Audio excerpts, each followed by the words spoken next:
UPSC ప్రిపరేషన్లో consistency అనేది చాలా ఇంపార్టెంట్. ఈ ప్రిపరేషన్లో ఎవరైతే డైలీ కన్సిస్టెంట్గా చదువుతారో వాళ్ళని చూసి మీరు భయపడాల్సిందే, ఎందుకంటే నథింగ్ కెన్ బీట్ దాట్. ఈ ప్రిపరేషన్ అనేది కొంచెం లాంగ్ జర్నీ. సో దీంట్లో కన్సిస్టెన్సీ అనేది ఒక కీ అని చెప్పొచ్చు అనమాట.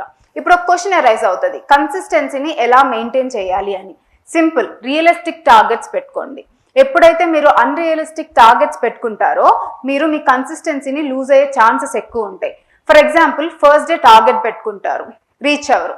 సెకండ్ డే పెట్టుకుంటారు, రీచ్ అవ్వరు. ఇలా 2-3 days తర్వాత అసలు మీ టార్గెట్స్నే మీరు మర్చిపోయే అవకాశం ఉంది. సో రియలిస్టిక్ టార్గెట్స్ని పెట్టుకోండి. ఫర్ ఎగ్జాంపుల్, మీరు క్లాసెస్ అటెండ్ అవుతున్నారు అనుకోండి, ఇంటికి వెళ్ళి 4 hours చదవండి.